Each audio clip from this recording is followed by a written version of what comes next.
ప్రముఖ కవి రచయిత అందశ్రీ కలేరు ఉదయం 7:25 సమయంలో ఆయన తుదిశ్వాస విడిచారు. అందశ్రీ మృతదేహాన్ని లాలాగూడలోని తన నివాసానికి తరలించారు. రేపు అందశ్రీ అంత్యక్రియలు నిర్వహించే అవకాశం ఉంది. వివరాలు మనకు లైవ్ లో రజిత అందిస్తారు. రజిత,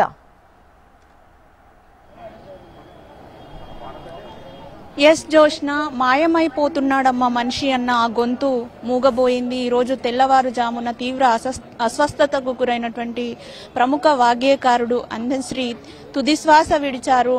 ఆయన మరణ వార్త తెలుసుకున్నటువంటి ఆయన అభిమానులంతా కూడా ఒక్కసారిగా శోకసంద్రంలో మునిగిపోయినటువంటి పరిస్థితి. ఈరోజు తెల్లవారుజామునే ఒక్కసారిగా ఆయన కుప్పకూలిపోవడంతో గాంధీ ఆసుపత్రికి తరలించారు.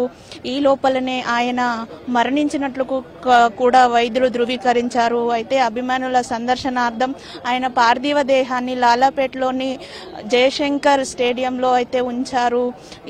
ఇక్కడ మనం చూడొచ్చు విజువల్స్ లో ఆయన అంటే కడసారిగా ఆయనను చూడడానికి ఆయన అభిమానులు, రచయిత లోకము, పలువురు ప్రముఖులు, రాజకీయ ప్రముఖులు కూడా, సినీ ప్రముఖులు కూడా ఇక్కడికి తరలి వస్తున్నటువంటి సిచ్యువేషన్ మనకు ఇక్కడ కనిపిస్తుంది. ఎంతో గొప్ప కళాకారుడు ఆయన. అంటే అక్షర జ్ఞానం లేకపోయినా ప్రపంచాన్ని చదివినటువంటి ఆ జ్ఞానంతో ఎన్నో రచనలు ఆయన చేశారు.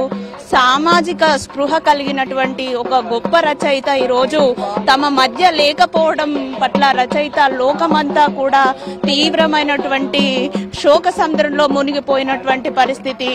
ఎన్నో గొప్ప రచనలు, మన తెలంగాణ రాష్ట్ర గీతమైన జయ జయ హే తెలంగాణ వంటి గొప్ప గొప్ప పాటలతో పాటు ఎన్నో సినిమాల కోసం ఆయన పనిచేశారు. 2006లో గంగా సినిమాకు ఆయన రాసిన పాటలకు గాను నంది పురస్కారాన్ని అందుకున్నారు. అదే విధంగా ఎన్నో సామాజిక చైతన్య కవితలు ఆయన రాశారు.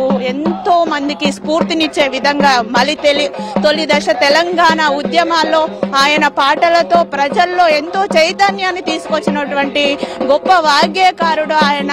ఈ రోజు తమ మధ్య లేడన్న విషయాన్ని కూడా ఆయన అభిమానులు, ఇటు ఆయనకు సంబంధించినటువంటి కుటుంబ సభ్యులు కూడా జీర్ణించుకోలేకపోతూ ఉన్నారు. శోక సముద్రంలో వారంతా కూడా మునిగిపోయినటువంటి పరిస్థితి మనకు కనిపిస్తూ ఉంది. గొప్ప కళాకారుని ఈ రోజు తాము కోల్పోయామని కూడా వారంతా కూడా ఎంతో ఆవేదన చెందుతున్నటువంటి పరిస్థితి అయితే ఇక్కడ మనకు కనిపిస్తూ ఉంది.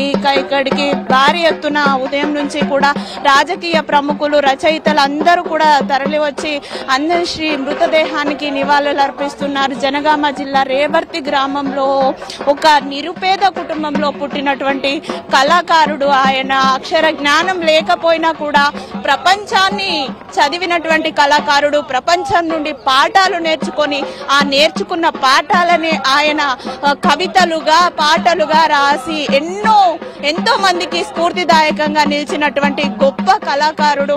ఇక్కడ మనతో పాటు కొంతమంది ఉన్నారు, మాట్లాడించే ప్రయత్నం చేద్దాం. సార్ చెప్పండి, ఒక గొప్ప కళాకారుని ఈ రోజు మనం కోల్పోయాము, ఎలా అనిపిస్తుంది మీకు? చాలా బాధాకరంగా, మొత్తం తెలంగాణ జాతిని ఒక లెవెల్కి తీసుకొచ్చిన ఆయన.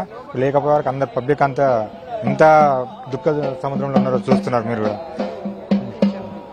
చూడొచ్చు. ఆయన అభిమానులంతా ఆయనకి కడసారిగా చూడడానికి ఇక్కడికి తరలి వస్తూ ఉన్నారు. ఆయన మృతదేహానికి నివాళులు అర్పిస్తూ ఉన్నారు.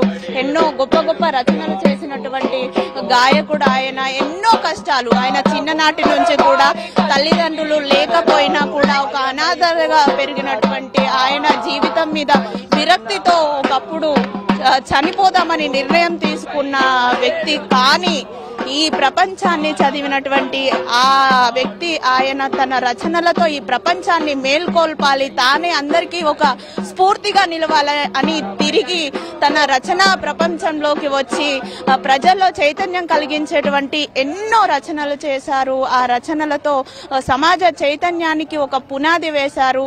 తొలిమలి దశ తెలంగాణ ఉద్యమాలలో కీలక పాత్ర పోషించి తన ఆటలతోటి కూడా సమాజాన్ని చైతన్యపరిచినటువంటి గొప్ప కళాకారుడిని ఈరోజు కోల్పోయింది. ఈ నేపథ్యంలోనే కూడా రాష్ట్రమంతా కూడా, రాష్ట్ర ప్రజలందరూ కూడా ఒక్కసారిగా శోక సముద్రంలో మునిగిపోయారు. ఆయన భౌతికంగా మన మధ్య లేకపోయినా ఆయన పాటల రూపంలో ఎప్పుడు మనతోనే ఉంటారని కూడా వారంతా అంటున్నటువంటి పరిస్థితులు ఇక్కడ మనకు కనిపిస్తుంది.